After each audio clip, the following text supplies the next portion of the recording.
Majsko mini plenarno zasedanje v Bruslju je bilo nekoliko drugačno kot običajno. Najprej se je odvijalo med dvema prazničnima vikendoma. 1. maja smo praznovali mednarodni praznik dela, ki nas je znova spomnil na to, da marsikje po svetu, nažalost tudi v Evropi, pravice delavcev niso zmeraj dosledno spoštovane. Pred nami pa je 65. obletnica konca druge svetovne vojne, praznovanje Dneva Evrope in 60. obletnica Schumanove deklaracije, s katero so bili položeni temelji za nastanek Evropske unije, članica katere je od 1. maja 2004 tudi Slovenija. No, v Belgiji pa je med drugim ta konec tedna praznujejo še materinski dan. Naslednji razlog, zaradi katerega je bilo tokratno zasedanje malce drugačno, je vulkanski prah, ki se je v preteklem mesecu ohromil letalski promet v velikem delu Evrope.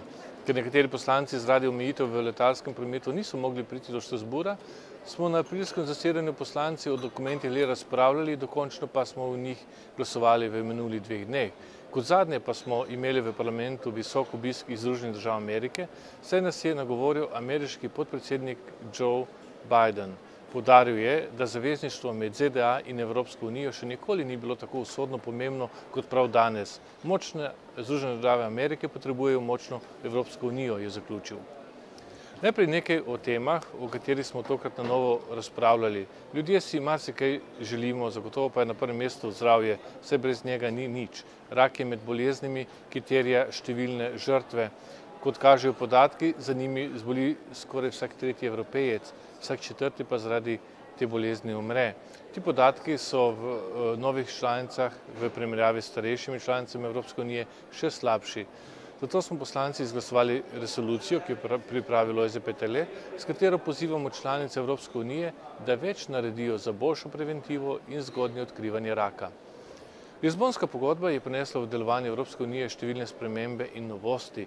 Med drugim se je število poslancev v Evropskem parlamentu povečalo iz 736 na 751, pri čemer je dodatni sedež dobila tudi Slovenija. Na tokratnem zasedanju smo poslanci izglasovali potrebna dopolnila k Lizbonski pogodbi, tako da bodo lahko ti novi poslanci čim prej začeli z delom. Tudi slovenska poslanka iz vrst Slovenske demokratske stranke Zofija Mazej Kukovič.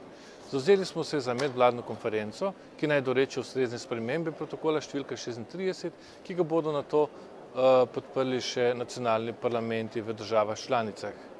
Razpravljali in glasovali smo še o nekaterih čisto konkretnih stvareh, na primer o standardizaciji električnih avtomobilov. Ti predstavljajo velik potencial v boju za čisto okolje, vendar je za njihovo bolj množično uporabo treba še precej narediti.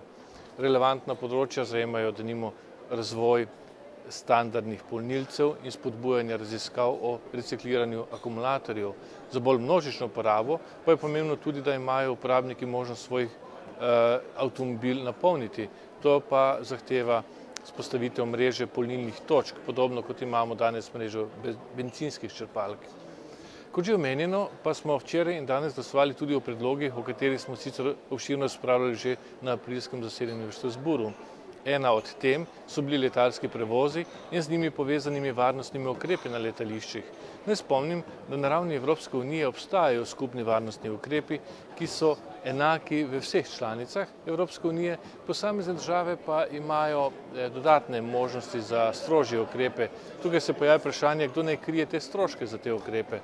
Po mnenju poslancev bi morali stroške dodatnih ukrepov plačati nacionalne oblasti, ne pa potniki. Ti bi po našem mnenju morali biti tudi bolje obveščeni o tem, kakšni stroški se pravzaprav skrivajo v letaliških pristojbinah.